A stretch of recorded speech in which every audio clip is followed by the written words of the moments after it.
اب میری نسل بیٹھے، ان رشتوں کو پانی دو زبان کی حفاظت کے ساتھ، محبت کے ساتھ، خاص طور خامد اور بیوی کا، بہن بھائیوں کا رشتہ، رشتے کی کوئی قیمت نہیں۔ حجاج کے سامنے 3 مجرم پیش کیے گئے، ساتھ ان کے ایک خاتون بھی تھی، تو انہیں کہا انہیں قتل کر دو، عورت کو چھوڑ دو، عورت ذات۔ اس نے کہا اگر مجھے چھوڑتے ہو تو یہ میرا رشتے والی، ان کو بھی چھوڑ دو۔ کہنے لگا اچھا تیرے کہنے پہ ایک چھوڑ دیتا ہوں، ایک چھوڑ دیتا۔ ایک اس کا بیٹا تھا، ایک بھائی تھا، ایک خامن تھا۔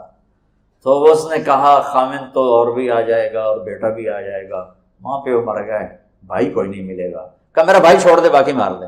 وہ کہنے لگا تیرے اس خوبصورت انتخاب پر تینوں کو معاف کر، یا تینوں لے کے چل۔ اب بھائیوں میں لڑائیاں، بہن بھائیوں میں لڑائیاں، کبھی جائیداد کی، کبھی زمینوں کی، کبھی رشتوں کی۔ اپنے رشتوں کو عزت دو، اپنے جہاں کوئی استاد شاگرد کا رشتہ، بہن بھائی کا رشتہ، خاوند بیوی کا رشتہ، پڑوسی کا رشتہ، اللہ کے واسطے زبان اسے احتیاط سے استعمال کرو، اسے خوبصورت کر کے استعمال کرو۔ کبھی وہ اونچ نیچ ہو جائے، معافی مانگ لو، توبہ کرو، اللہ بھی معاف کر دینے والا ہے۔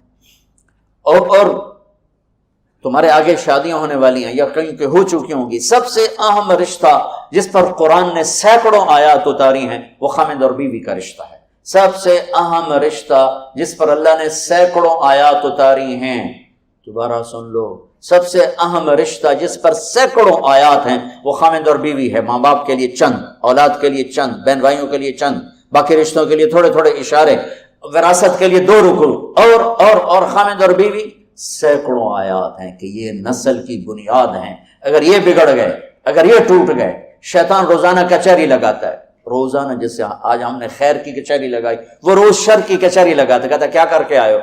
وہ سارے کارگزاری سناتے ہیں، چوری کرائی، ڈاکہ ڈلوایا، بدکاری کروائی، لڑائی کروائی، قتل کروایا، کفر کروایا، چپ کر کے سنتا رہتا، ہاں ایویں سر ماری رکھ لے۔ ایک پچھو بھیڑ تجھے شیطان کھڑے ہوتے ہیں، جی میں میاں بیوی نو لڑایا، اچھل پڑتا، کہتا واہ واہ کام تو کر گیا، گاں جا گاں جا۔ اس کو بلا کر گلے لگاتا ہے اور اس کو اپنے پاس بیٹھا کر کم بختو کم تھا اے کر کے تسی کی کر کے آئے۔ اس لیے میں کہ سینکڑوں آیات ہیں اس پر، سینکڑوں، کہ یہ رشتہ سب سے پہلا رشتہ ہے خامند اور بیوی، آدم اور حوا، اور آخری رشتہ بھی ہے خامند اور بیوی۔ جنت میں ہر مرد اپنی بیوی کے ساتھ، ہر عورت اپنے خامند کے ساتھ زندگی گزار رہی ہے، اور ہمارا جوائنٹ فیملی سسٹم ہے، اس میں یہ رشتہ بری طرح پس رہا ہے، کبھی لڑکی کے گھر والوں کی طرف سے، کبھی لڑکے کے گھر والوں کی طرف سے، کبھی میاں بیوی کے اپنی طرف سے، کبھی گھر کے اندر ساس بول رہی ہے، سسر بول رہا ہے، نند بول رہی ہے، دیور بول رہا ہے، ایک کھچڑی پکی ہوئی ہے۔ جوائنٹ فیملی سسٹم بہت اچھا تھا، اب یہ مصیبت بن گیا ہے کہ میں اپنے حدود کا نہیں پتہ۔ آنے والی لڑکی یہ حق لے کر آتی ہے کہ اگر میں صاحب جائیداد ہوں تو میں اس کو الگ گھر میں اتاروں، وہ یہ حق میرے اللہ نے رکھا ہے کہ آنے والی بچی کا الگ گھر ہونا چاہیے جس میں ایک نئی زندگی شروع ہو۔ بیچ میں یعنی کہ لچ تلن والا جو ہوتا ہے، بیچ میں یہ ادھر سے کوئی مشورے دے رہا ہے، کوئی ادھر سے، یہ نہ ہو، ایک زندگی چلے۔ اگر اتنا بھی میرے پاس نہیں ہے تو میں اس کو ایک کرائے پر گھر لے کر دوں، اگر یہ بھی میری استطاعت نہیں ہے تو پھر میں اسے ایک گھر میں پورشن الگ دوں جس میں وہ اکیلی اپنا کام کرے، اگر یہ بھی نہیں ہے ایک کمرہ، ایک کچن، ایک ٹوائلٹ لڑکی کا فرض حق ہے، فرض حق ہے۔